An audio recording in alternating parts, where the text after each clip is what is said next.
Hey guys, I'm Davey Wavey, creator of the gay erotic website Himeros.tv, and today I'm joined by sex and intimacy coach Finn Deerhart and my best friend Matthew Thomas. And today we are talking about the Mueller report. If you want to, I'm ready. You'll dive all in, girl?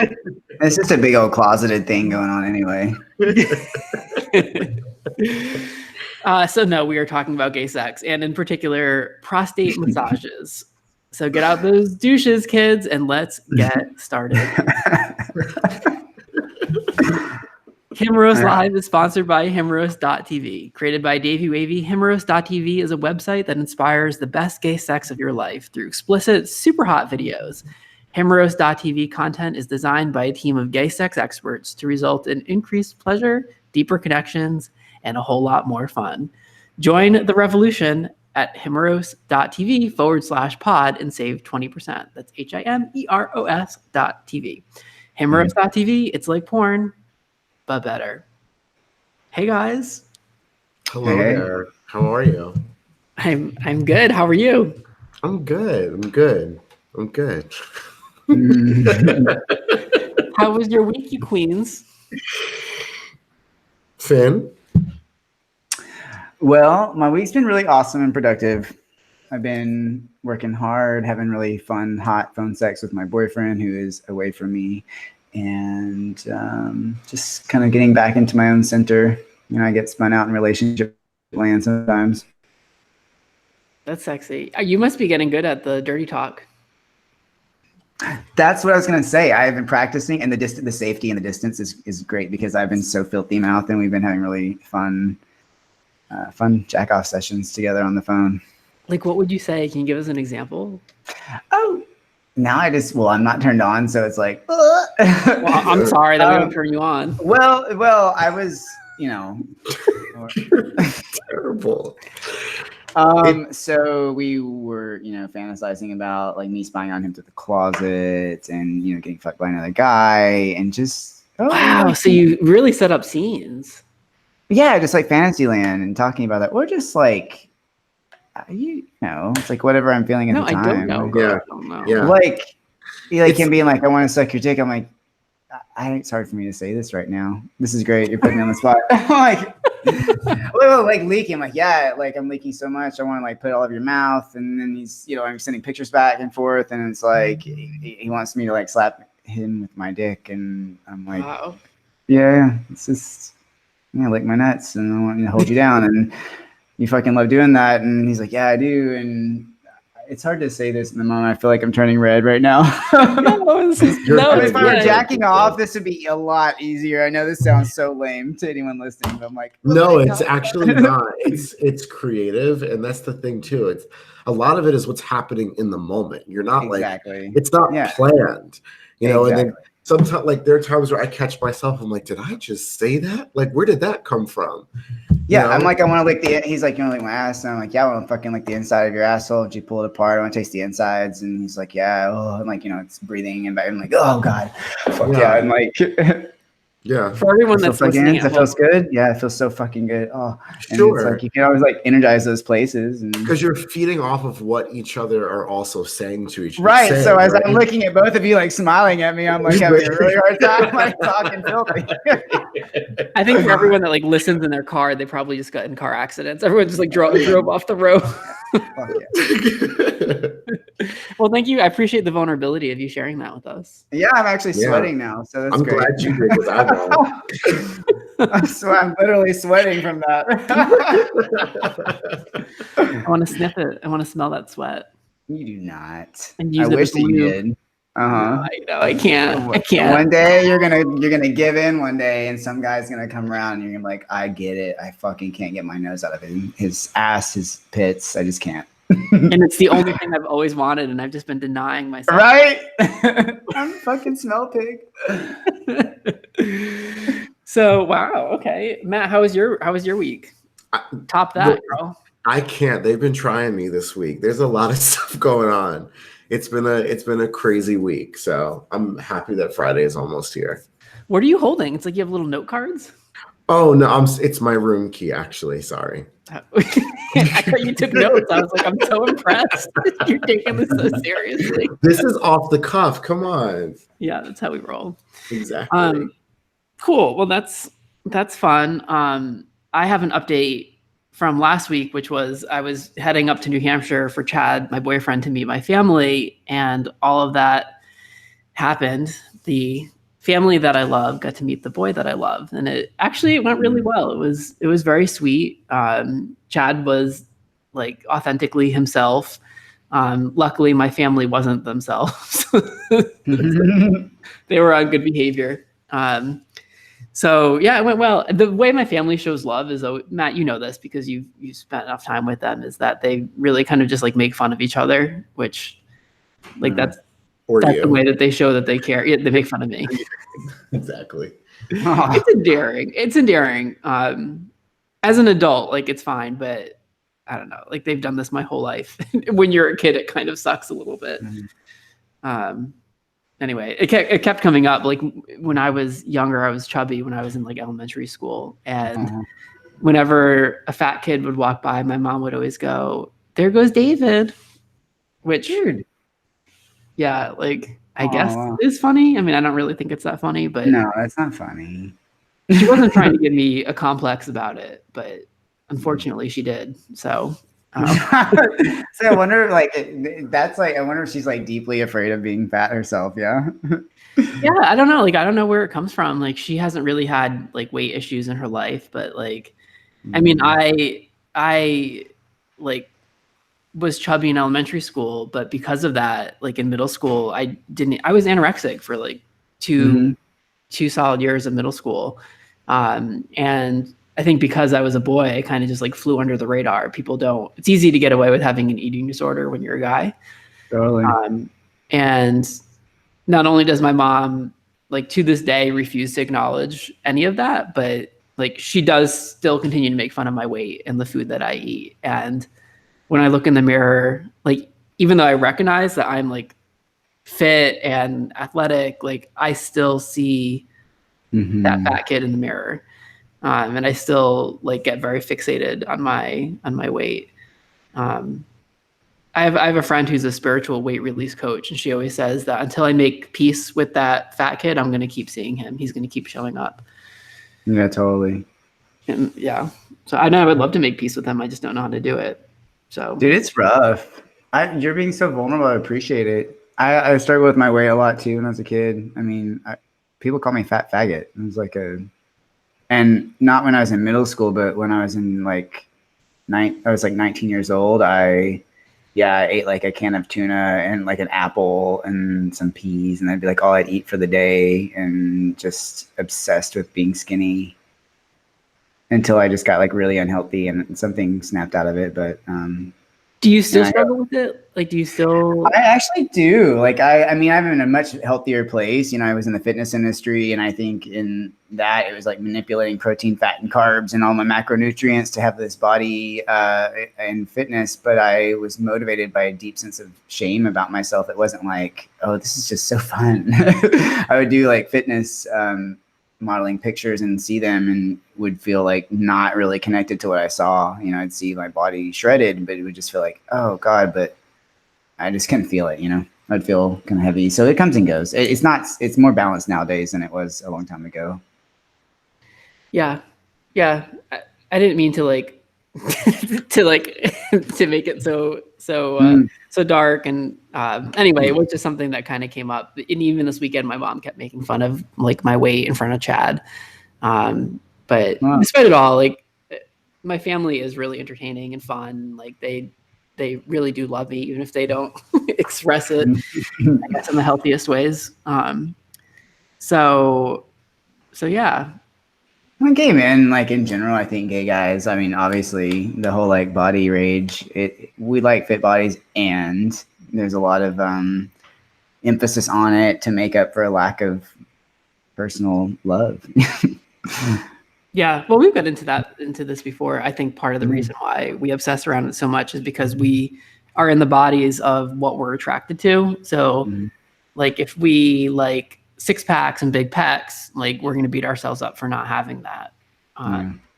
So yeah, it's complicated. But anyway, the point is my family likes Chad a lot. They said he's the best boyfriend yet. So my mom was like, when we were at dinner, he didn't get a margarita because he was driving, and she's like, I just thought that was so responsible. And I was like, Mom, if your bar is that he's not a drunk driver, like. So anyway, how did he enjoy it? Did Chad have a good time? Yeah, he really liked my family. Matt, like, what do you think of my family? They're very likable, right? Oh, absolutely. They're very especially if they don't know you, like they'll joke with you, but they're very accommodating, very hospitable people. His mom cooks amazing food. I love the macaroni and cheese. I know you brought that up. Oh my God. But they really are like comedians. I feel like his family should have their own show, like their own reality TV show, because the way that they just crack jokes on each other and just the conversation and then the Rhode Island accents on top of it all, it's hilarious. I love the accent. I'm a fan of the accent, actually. I love it. The thing is, it's very funny, like when it's your first and second time, but for me, who's like lived through it, that like I've heard all the jokes. It's like the same routine. Right. Like they just put it on autopilot, and you see the same. Like I'm like, okay, I've watched this episode already. So I know we don't usually talk about politics here. Yeah, but regardless of what you believe politically, I did want to take a minute to talk about how exciting it is that there is a gay man running for president, and that he's really kind of like having a moment right now. Mayor Pete Buttigieg, of course. Yeah, I love it. It's really inspiring. Yeah, it's like I like whether you're like a Democrat or one of the 4 gay Republicans that exist. I think it's just, right. It's just nice to see someone that speaks with like intelligence, and like when you listen to him, you just get this feeling of like, oh yeah, like I miss this. Like I miss having a president that is diplomacy. It's like educated. He speaks seven languages. He after the fire in Notre Dame, he like expressed his condolences, and he did it in fucking French. Like Donald Trump doesn't even speak English. You know, like yeah, he's a veteran. He's Harvard educated, a Rhodes Scholar. For me, he ticks all the boxes, and I don't know. Do you think that the country is ready for a gay president? Do you think they would elect a gay president? I don't know. It's hard to say. I thought truly that it was impossible for Donald Trump to get elected. So I was saying that for a while. And I thought it was impossible for Barack Obama to get elected. Exactly. So I think that we could. What do you think, Matt? Anything is possible. And you never know. To Finn's point, I never would have thought there was any chance that I take that back. I was worried that Donald Trump was going to get elected, and everyone else was telling me, no, don't worry about it. There's no way he could win. And I was like, I don't know. I just don't feel good about this. Yeah. I think that there's enough hate in this country. I think Donald Trump represents a lot of that hate, and seeing as how he did win, I don't know. I don't know if the country's actually ready. But then again, look, just before him, we elected our first Black president. We took so many steps back electing Donald Trump. It worries me looking at where we're really at right now. So who knows? One day, yes. Soon, I don't think so. But one day, yes. I think this is fucked up to say, but I feel like Pete Buttigieg is gay, but like not too gay, right? Like if I was running for president, people would be like, "You're too gay," and I don't think there's such a thing as too gay. Like I the more gay, the merrier. But I think in terms of electability, like people would be more apt to elect a gay president who wasn't like flamboyant or Like, who wouldn't greet people the way that I do by saying, "Hey, girl," when they're like dignitaries coming through the White House. Yeah. Interestingly, his husband, Chasten, is super gay. Yeah. I love him. Have you seen the husband yet? Uh-huh. I saw a clip of him talking about how proud he was of his husband, and it was just it was moving. Yeah, he's adorable. He's a queen. Like, he's a queen. I saw a picture of them like sitting on a door or like on a front porch, like on the steps, like classic American family. I mean, to be fair, they have to position themselves in this kind of way if they want to meet people in the middle, that are polarized already. So it's like, even if they're not quite that way in real, I actually was wondering this, like in real life, do they do the gay thing at all in some kind of way, or is it just complete diplomacy and politics? I don't know. Yeah, well, they're the kind of like heteronormative gay that in real life like irritates me. Like, I don't think I'd be friends with them in real life. They'd be like, oh, like you're just trying to be like straight people. But I think in terms of like sneaking in a gay president into the White House, like that's a big like historical first. So if someone's going to do it, it's going to be someone that's like heteronormative, and like I at wonder least let it be someone that's smart, I wonder if he'll get a lot of flack for that though too, like as far as representing the gay community and not being quote unquote gay enough, because Barack Obama got a lot of that from the black community about not being black enough. Like you just never know how these things are going to go and what people are really going to think at the end of the day. But I think the difference is like, black people in the US, it's like 20% of the population. Gay people is like 4% of the population. So if he's not gay enough, and he is going to be gay enough for like probably most gay people, like it's just going to be a pretty small number that and they're not going to vote for Trump. Those people that don't think he's gay enough, like they're going to vote for him anyway. Yeah. And someone, I feel like, not gay enough. It's like any amount of gay is more gay than someone that's going to vote against the policies that we really want for ourselves. So it just feels like there would be some sort of loyalty around that. Is it really only 4%? Yeah, something like that. Yeah. I don't know if I believe that. I've heard anywhere from like 2% to like 10%. I've met too many people in my life that it's 4%. Yeah, is that like self-professed gay? Yeah, exactly. Yeah, I think there's so much more gay out there. Because most people are a little bit gay. I think so too. And at the end of the day, all you can do is be yourself. And I do feel like whatever level of gay they are, to me it does read as authentic. And like if that's authentically who they are, then awesome. There was this moment where he responded to an anti-gay heckler, which I thought was, did you see this? It was like maybe a day or two. The clip went kind of viral. This guy was like, Sodom and Gomorrah, and he was like screaming at him. And he was like, I don't remember exactly what his response was, but it was something like, he was like, we live in a free country and people can believe whatever they want, but the condition of my soul is in the hands of God. And then he's like, the condition of my candidacy, however, is in the hands of you, Iowa voters. So let's make this happen. I thought it was like a really nice way to respond versus how Donald Trump is like, beat him up. I'll pay the legal bills. Exactly. So anyway, I donated twice. That's all. So I'm all in for Mayor Pete. All right. Last week in other news, we were talking about starting to take applications for our September retreat, which is going to have real people, not fake people like the porn stars that we usually I'm just kidding. Anyway, all the information is now up on our Himeros TV blog, which is himeros.tv/blog. So you guys can go there and you can apply if you're interested. It's a free retreat. You get paid to go on it.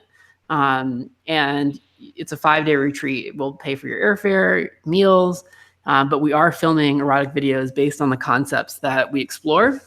So you'll definitely need to be ready and willing to let the world see you naked. It's like put out or get out. Yeah. And you have to like truly be excited about having sex with like a variety of different men of all ages and different body types. So they have to be willing to have sex. Yeah, girl, we're filming fucking erotic videos. I don't know. You film videos that don't involve sex too. I didn't know if there was an option. Maybe somebody's thinking, do I have the option? Do I have to fuck? I don't know. Yeah, you have to fuck. You're gonna fuck. All right. So it's not for everyone. And I think I sent out to my email list and we have like 40 applicants already. So and I haven't really publicized it that much. So if you think you're one of them, himeros.tv/blog. Is there like an interview process along with this after the application submitted? Like what happens next? Yeah, like we really have to make sure we find the right people. And so so Brad, the tantric coach that's facilitating it, is going to be interviewing candidates. But like the application is also lengthy. Like we get a lot of information about who you are and what your motivation is and why this is exciting for you. So yeah, it's you really have to be into it if you want to do it. Like yeah, you're getting a free retreat and you're getting paid to do it, but like it's a process. Yeah. It sounds really cool. It sounds like a really what's the word? I can't think of the word, but it's like an experience that will definitely no matter how it unfolds for someone, I think if they go into that balls deep, that it's gonna be a life-changing experience. I think so. Yeah. I'm so excited to film it. All right, so check that out. Also this week, there was a bit of controversy. If you guys are on the Twitter, you may have seen this. There's a new porn site that launched called Boy for Sale or Boys for Sale or something. The premise, I'm not super concerned about getting the exact URL. The premise is that there are young boys that can get purchased as sex slaves for older men. So these are like what the videos feature, these boys that are quote unquote for sale. Right. And a lot of folks tweeted about it, including a friend of mine, Blake Mitchell, who's been in quite a few of our videos. I'm going to read you guys his tweet, or at least part of it.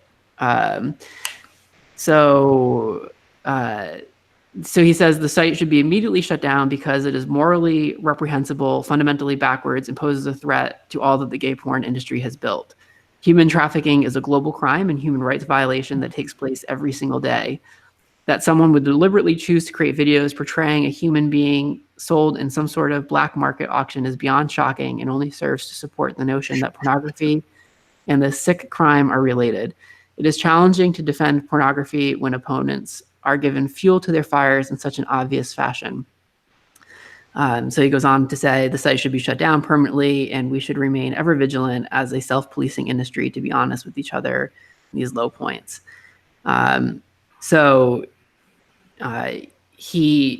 Blake texted me and asked if I would retweet this and make some sort of statement. I'm curious, before I say what I did or didn't do, I'm curious. I don't want to like color our conversation. I'm kind of curious. Because honestly, I do see aspects of both sides of this. And in the spirit of having a frank discussion, what do you guys think? Should it be shut down? What's your opinion? I want to make sure I understand this properly. So it's a porn site that features guys that look like they're underage, but they are of age. And the scenes are older men paying to have sex with these guys that look like they're underage, but they're of age. Is that correct? Yeah, I think the premise is more that they buy them. So it's like they buy the boy as like a sex slave. It's the same boy. I actually saw these videos like a week ago. Some of these on Pornhub. See, we were talking about Mormon boys, and I came across Boys for Sale, and I have to say, do I want to say this? I got really aroused. And when I was a kid, I used to fantasize about getting kidnapped, and I wanted to be a sex slave. So I can relate to the archetype, but I think in answer to your question, Davey, it's like it raises a really, really important discussion that's part of the line of my own work, and also I think just for people everywhere to consider that like fantasy and reality are very, very different, and they are necessary, and they're on a continuum, and sometimes they overlap and sometimes they don't. But fantasy itself is really useful to understand deeper motivations of the human psyche. all people are animals. We have rage. We have desires to harm. We have desires to, sex itself good sex puts you in a really deeply regressed state of consciousness. It's like you're not being really civilized when you're like the things that we actually think about when we're fucking, and especially like power play, rape fantasy. We've talked about a lot of this on here. So it's really important for me in this discussion for people to really like think about like, what does this fantasy mean? Like, what are the significant pieces of this and the themes around sexuality? And I think if we want people to do these crimes in real life less, you don't go legislating morality on the fantasy side of it where it's out there in the domain of information. I think you need to address issues with people and the roots of like sexuality and shame. And there's a ton of empirical evidence from sex researchers. One guy's name is David Ley, last name Ley. And there's just like conclusive proof that like fantasy and porn does not contribute necessarily to reenacting of these themes. In fact, if we stigmatize them, it drives them deeper into our consciousness, and then we just enact these things more likely from a very unconscious place. And that's what tons of sociological data shows. It's like saying like, oh, we watch horror films and then that encourages people to murder. And I don't know that that's necessarily true. I think that's too simplistic, but it raises a lot of really important questions. Yeah. So personally, well, I guess before I say what I responded to Blake, I see what you're saying. I think like the counter to that is that like it maybe desensitizes people to human trafficking, or that in some way it's like romanticizing it. And his other point is that it in people's minds kind of more closely links the porn industry to sex trafficking. And like it's complicated. I do think, though, if your intention is to get the site to shut down, then, like, for me, I just think if I just launched a brand new site, say I own Boys for Sale, like the best thing that I could possibly ever ask for is having a porn star like Blake Mitchell, who has this ginormous platform and a super engaged audience, tweeting about it, because suddenly it's like, large audiences are hearing about my site, whether it's good or bad, and like ultimately it's going to lead to new members. So it's going to make the site more lucrative. Right. Like, I don't know if people think that there's this idea that like you're going to make a moral argument, like, or suddenly he's going to have this epiphany and realize that human trafficking is like bad and it's an issue, and be like, oh shit, I didn't realize that. Let me close down the site. He obviously knows what he's doing. Like, this is the same person that owned FamilyDick.com, where it was, dads banging their sons. So I don't think he's like afraid of controversy. Like, that's not going to shut the site down. He probably loves it. Yeah, and the reason people are participating in the trafficking industry are not the same reasons that people are fantasizing about these themes, Like the themes of like sex for sale, the themes in us like psychologically around being forced and that kind of stuff, that has to do with like overturning our guilt and anxieties that we have about sex that are deeply wedged into our minds, since we were born on this planet. That's not the same reason that people that are in the trafficking industry, they're not doing this out of a sense of arousal. They're like doing this out of like, like they're making money. They're like really twisted views of power and, controlling people. There's different aspects of the psyche that are showing up. Matt, I'm curious to hear what you think. Well, see, here's my thing. It's like, not understanding it. One of the first thing that comes to mind for me is bait bus. You have straight men that are blindfolded, and they think that they're about to sleep with the girl. They pull up in the blindfold, and there's a guy sucking their dick. These guys are supposed to be straight. I mean, technically, that is rape. You are taking advantage of them. I mean, what about that? I think about, this. He's a part of Helix, isn't he?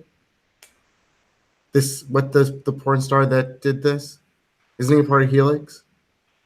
Dave? Yeah, he was. He was a part of I'm like, I don't know. Sorry, my computer froze for a second. Sorry. Well, what about the Helix Academy? That was created to show like kids in high school portraying someone who's under the age of 18. I can't say that he was necessarily in that because I don't know. I know Helix. I don't choose to generally watch it, but still, it's like, right. Like, is that promoting pedophilia? It is. Right? It is. Technically it is. But I get the idea of, okay, where do we draw the line at the fantasy, and when does that fantasy plant the seed of, oh, let me maybe, I don't know, follow this actual instinct in real life. Oh my God, I just want to experience this one time. I get it, but there's so much stuff that needs to be addressed along with this. I mean, I feel like personally, I would want to get a better understanding of why someone would be into this, why this is their fantasy, why there really is a need for it, because it doesn't do it for me. But I mean, it makes me a little uncomfortable, but at the same time, I mean, there's so much stuff like this out there. So in a way, it's good for conversation, but I don't know, where do we draw the line? I mean, like I said, when I was a kid, I used to, I always had this charge around hearing. I was terrified. My mom used to watch Unsolved Mysteries, which is a horrible show for children, for kids. And I was just scared all the time. But I also had this, I was deeply repressed. And I was we know my history. I was forbidden to even talk about sex at home. I got my mouth washed out with soap for saying sex. So, I mean, to me, I'm laying in bed and I had fantasies a lot. I wanted a man to kidnap me and for me to be a sex slave. Well, does that mean I really want to be kidnapped? No, I think it's about me wanting to be cherished and held and it's kind of a really rudimentary way of thinking about a caregiver that's going to keep me forever and not hurt me. And that's not what happens when someone gets kidnapped. So the reality is different, but it has information, and I just don't know about legislating a decision like that and shutting a site down, because then upon what criteria do we do that? Because we've been looking at that all over the place with all these decisions in YouTube and social media, and and practically no one has that power. No one can shut it down. You can put pressure on someone, you can tweet about it, but no one has the decision, no one has the power to pull that plug on the site. So to me, it's again, if you're angry about it, then the worst thing you can do is give them free publicity. But at the same time, I feel like porn is unfairly judged, because it's one of those things where everybody feels comfortable, talking negatively about it in public, but then behind closed doors, we all want to watch it, we all want to be about it. So, I could understand the sensitivity behind where he's coming from and this being his work, and it being oh my God, this really makes me uncomfortable. I do this for a living. I don't think this is fair. But it's just, it opens up the door for so many other things, within porn that need to be looked at. For me, it does. I really appreciate the analogy of watching horror movies. Does that make you want to go out and kill someone? I jerked off to one of these Boys for Sale videos. Did it make me want to go kidnap someone? You're just now disclosing this. I love this. Yeah, I didn't want to go out and kidnap someone. Actually, after I watched it, I appreciated the power dynamics of it. I got that it was fantasy. I had hooked up with one of the models that was in it. I was oh, this is fun to watch. But I do think that there is something that's more interactive about jerking off to something than passively watching a horror movie, and it almost feels in a way you're participating in it. But you are participating in the themes, not the surface level, but you're participating in what you relate there, what you relate to about the dynamic and what all that, big if you read it like a literary story, not we're reading the news, we're reading a poem. Did you jerk off to it? I kind of did. Yeah. Actually, so this is a good segue. I've actually given up recently jerking off to porn. Wow. So recently, as of a couple hours ago? It's now day 3. Okay. After Boys for Sale, he was You're right. Exactly. That was my I got that last totally good going one. dark here. Yeah, I mean, obviously I still watch porn. It's my job. Like I edit it and see all the time. But for me, I just feel like I've conditioned my dick to like need porn to come. And I'm not excited about that. Like there's been so many scenes like in my personal life, like that I've been in with Chad or having a threesome or with someone else where it's like so freaking hot. And yeah, I feel like if I was watching a video of that, like I could come in 5 minutes, but when I'm in it in real life, it's like really an effort for me to come. Do you think that these directors or these producers, do they have a responsibility for the type of work that they are creating? Like, is it okay? Because I mean, think about it like this. I mean, are we going back to Boys for Sale? We are, because I just thought of this. Drug companies, or not drug companies, but cigarette companies, they want to get around the fact that cigarettes cause cancer by putting that label on there saying that they're not healthy or whatever for you. There are people that are still suing these cigarette companies and many times losing and getting cancer. Does that make sense? What I'm hearing from Finn is that these videos aren't necessarily unhealthy for you. That like they don't necessarily have an unhealthy impact on the people that watch them. Like watching Boys for Sale doesn't then make you go out and kidnap boys. So then, is there a responsibility or isn't there? Well, what's the different than the cigarette argument? Because that's different. That's like a consumable and it's an addictive substance. And fair enough. That's true. It's actually there's just no healthy thing about it, you know. Okay. Expressing fantasy is healthy, and people are already repressed enough, and they mean what I want people to understand is they mean something very different than it's very, very different to say I am deeply inhibited and I have so much guilt about my sexuality that I need to imagine a man like raping me for me to get turned on, which is kind of what fantasy does. You know, that's different than really wanting this horrible experience of being raped. Yeah, that's true. These stories mean there's so much work out there. There's a lot of researchers. Michael Bader is one of them. It's a book called Arousal, all about like fantasy and why it exists, what it does for our mind. Last name is Bader, as in like masturbator? Yeah, Bader. Close. Yeah. I mean, because it was just an eye-opening amount of research for me when I read it, because it really helped me understand my own psychology. I mean, I'm like twisted fantasies, we all do, and people rarely want to talk about what they're actually thinking about when they're having sex or what really turns them on. You know, like your peak experiences and your peak fantasies have a lot of really useful information, and very little of it do we have to act out. Some of these videos could be an entry point into those discussions, like watching Boys for Sale. Like, I mean, there's probably not a lot of people who are taking a step back and asking what this means and exploring some of those themes, but like it could be, to me, it's like Grindr. Like it as a tool in and of itself is neutral. It's all in kind of how you use it. And yeah. Anyway, my thing is, for at least the foreseeable future, I'm trying to reprogram my body and my brain, and not needing the stimulus of porn to jerk off, especially when what I'm seeing in real life is like it's like just as hot or hotter. So I think that's super cool, Davey. That's awesome. Yeah.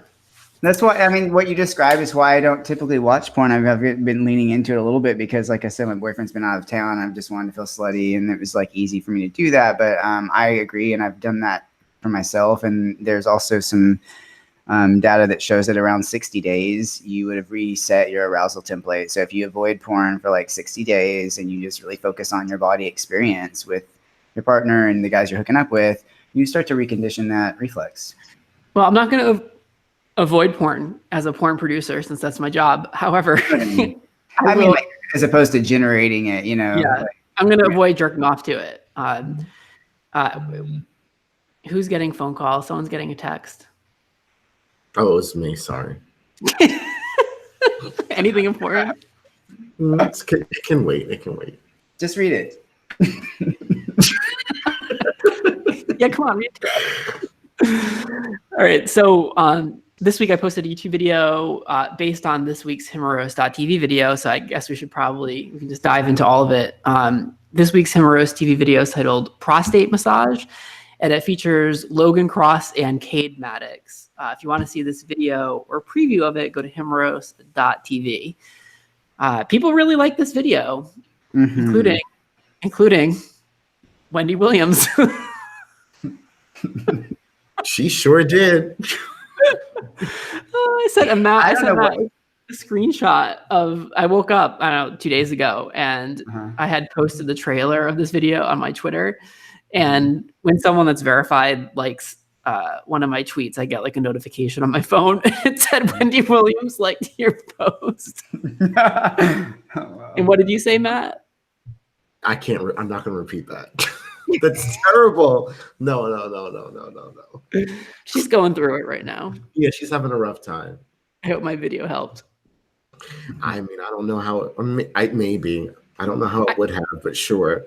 She's liked other stuff that I posted before. She must have accidentally done it though, because I looked back at her Twitter, and you can unlike something if you like mistakenly like it, but they're still going to get a notification.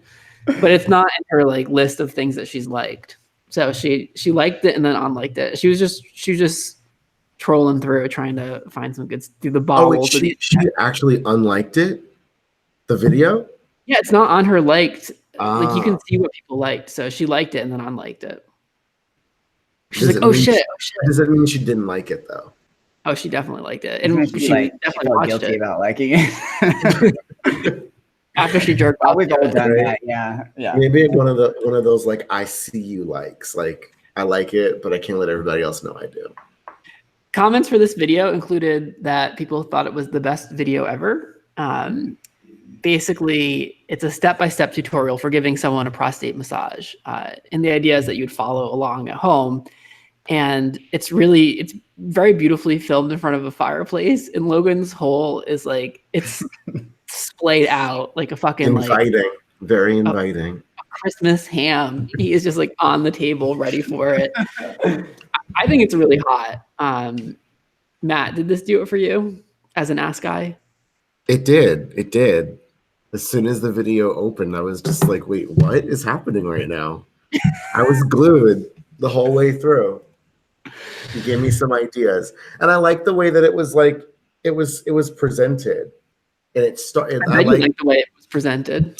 No, but I love that it didn't immediately go into like him putting his finger in. Like you talked about the importance of like around the outside and taking your time. Like I just felt like you gave people really good tips.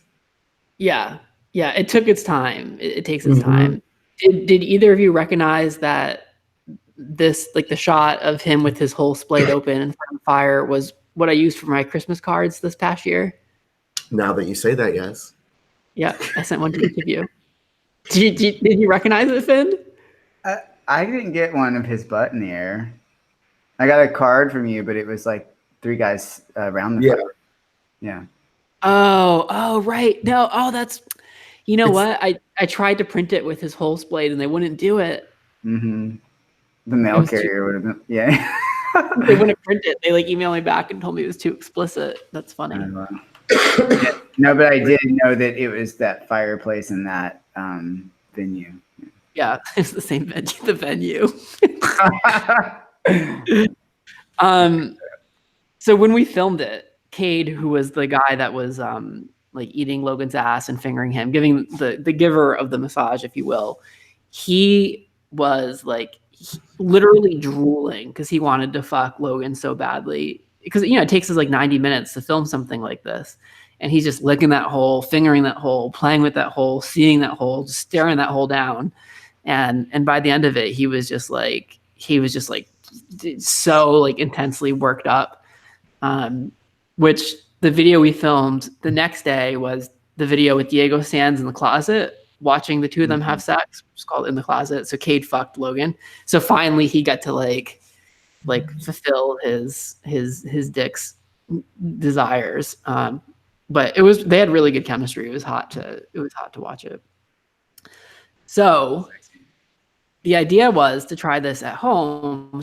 So I did a YouTube video where I practiced this with a porn star named Trevor Harris, a very twinky porn star. And actually, he's nominated for Best Twink of the Year.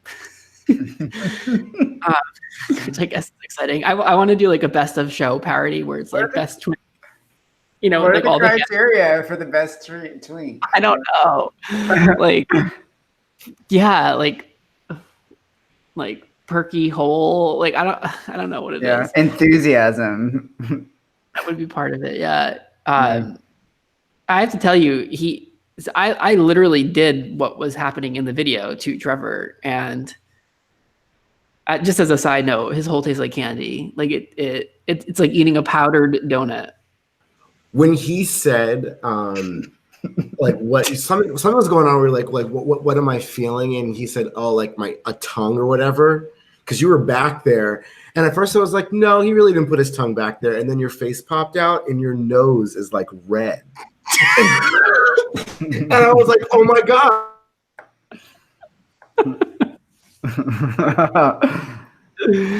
I'm like, yes. Oh my god, he's eating donuts. I mean, have you ever met someone that just like when the butt is so good that you just want to like curl up inside of it and like live in there forever? Can't stop thinking about like cookies. Yeah. Is Matt frozen for you? Yeah.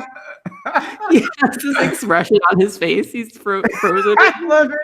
Will you screenshot that forever, please? Will you screenshot? Oh my god.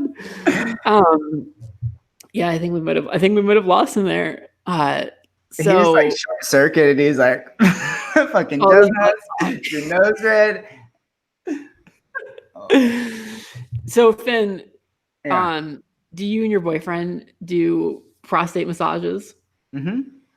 Yeah, but you know, we like not in this like formalized kind of way. We do it as like maybe we've done it as a prelude to sex, or just like we're jacking off and playing with each other's prostate. But after watching this video, I texted him because he gets home tomorrow night, and I was like, I can't wait to see you, and I want you to see this new Himeros video this week, and I really want to do this prostate massage. So we're going to. Are you going to try it? You're going to do it? Yes. Oh my god! I love prostate. Yeah, but we do it. You know, like we'll kneel and jack off with each other. Sometimes like kneel and face each other and have our fingers inside of each other's ass and you know, play with it a little bit. But the way that this video shows it, it's like that's the focus, and the receiver's just, you know, receiving, and I want that.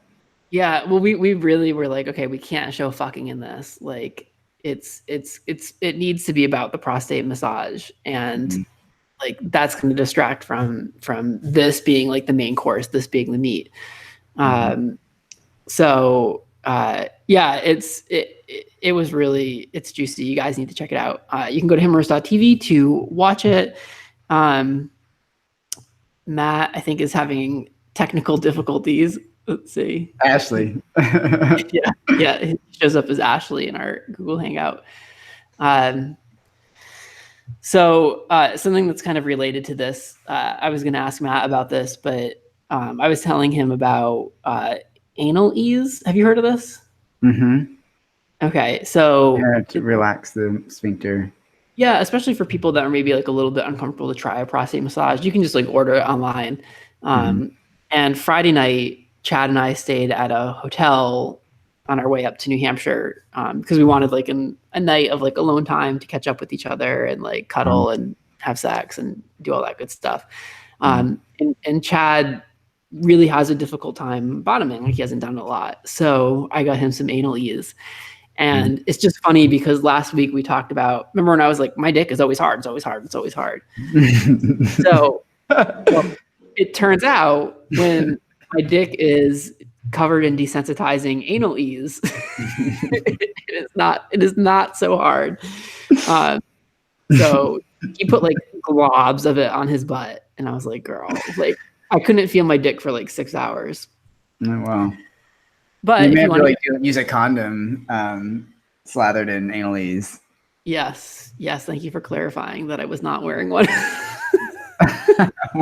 I'm just saying, then you wouldn't lose the sensation. Yeah. Correct. Yes, that's true. But it would be just as desensitized as if I had it covered in anal ease. So it's like, yeah.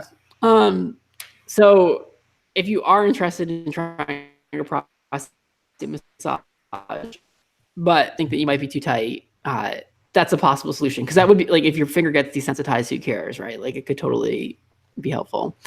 All right. Anything else to say about this video before we get into the questions? No, I just think it was beautiful. I'm excited to try it. Yeah. All right. Well, report back to us. If you guys have questions at home, send them to Davey at daveywavey.tv. Question number 1. I love your podcast where you talked about boners and telling people to get the fuck over a guy having to have a boner during an encounter. Oh, this is a great segue. I have struggled on and off with maintaining a boner during sex. And when it happens, I beat myself up because of it telling myself I'm not normal, which ends up ruining the experience for me altogether.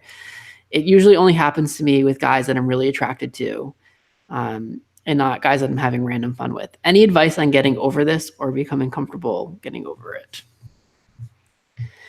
What do you think, Finn Deerhart?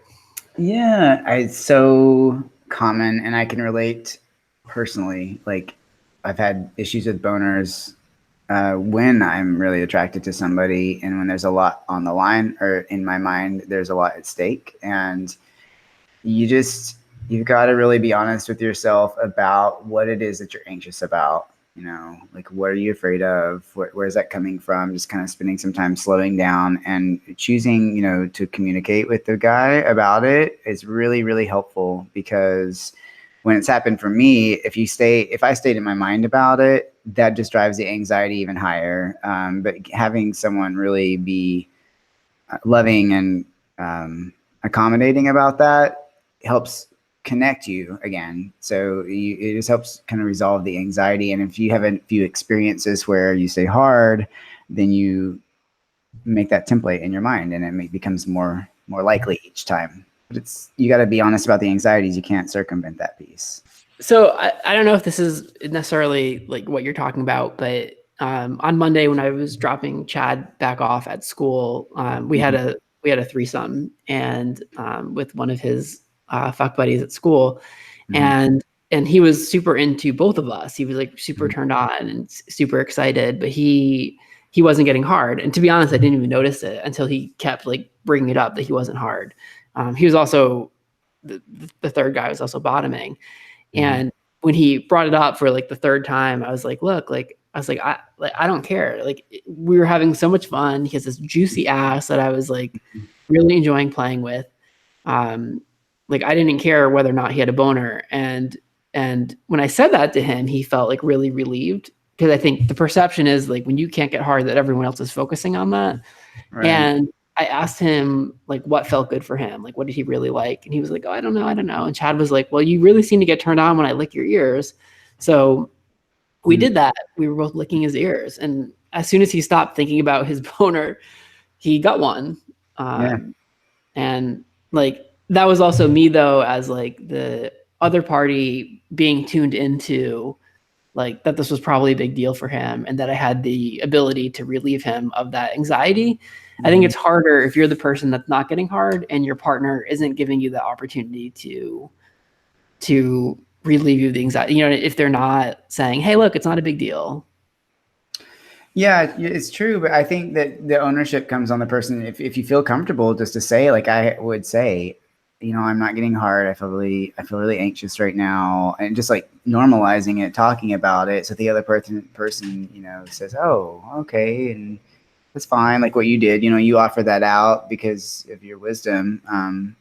But you know, if you don't admit to yourself or say it out loud, it's, you know, like it just, when you say something out loud that's the truth, it's just, it relieves you. It's like, oh, thank God I don't have to like tense around this. Everyone knows that I'm not hard, so I might as well talk about it, versus just like, you know, thinking about it inside my own private hell. My own private hell. By the way, Matt's not coming back in. So on behalf of Matt, whose connection dropped, I'm just gonna say goodbye on behalf of Matt, and he wishes us all the best. Question number 2. This will be our last question. I'll save the next one for next week. Hey Davey, I watch your YouTube videos, and I want to ask some advice regarding being bottom. I've been talking to this guy for almost 5 months, and I decided maybe I can give up my pride virginity to this guy. I don't I don't know what that is. No, I guess. Yeah.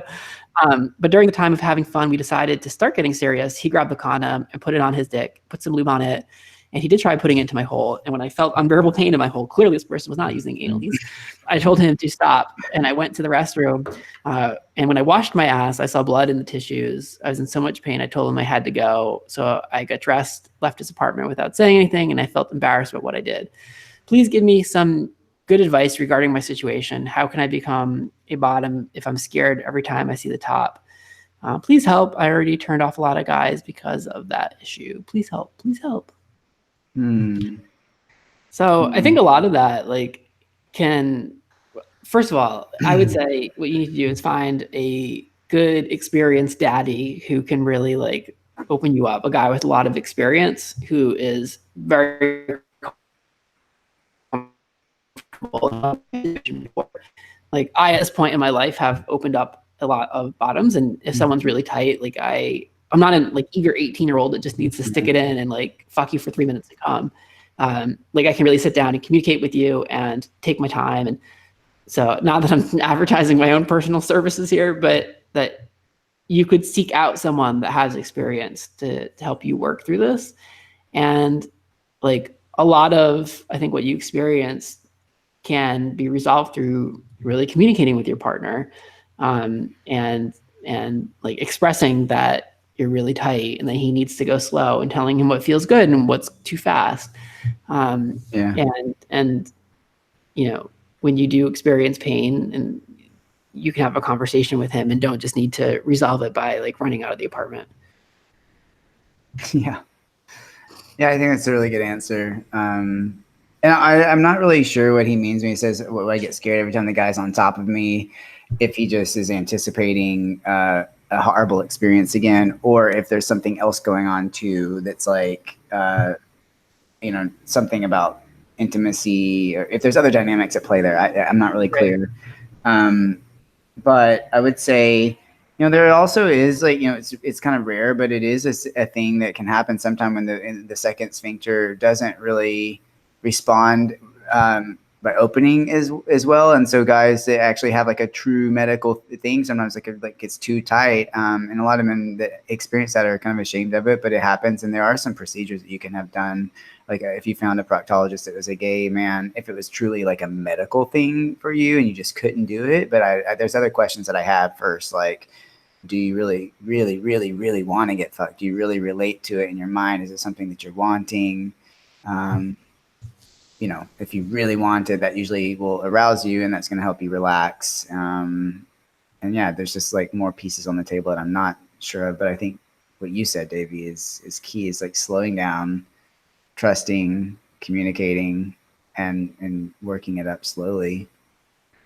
Yeah, as someone who has sex with guys like on a continuum of probably like a 20-year age continuum, from like actually probably more than that, from like 18 to 40s, like it's so interesting to me the difference in having sex with, say, like a college age guy versus someone that's like has decades of experience under their belt.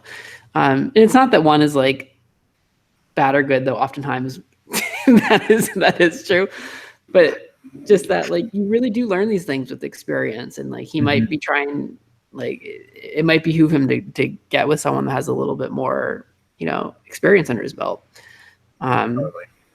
So I'm going to save the next question for next week, when we talk about the Himeros TV video called Full Body Ecstasy. Finn, where can people find you?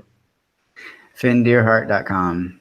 Finn Deerhart, DEERHART. Awesome. And and Matt sends his best wishes. Thank you guys for listening. And as always, more to come.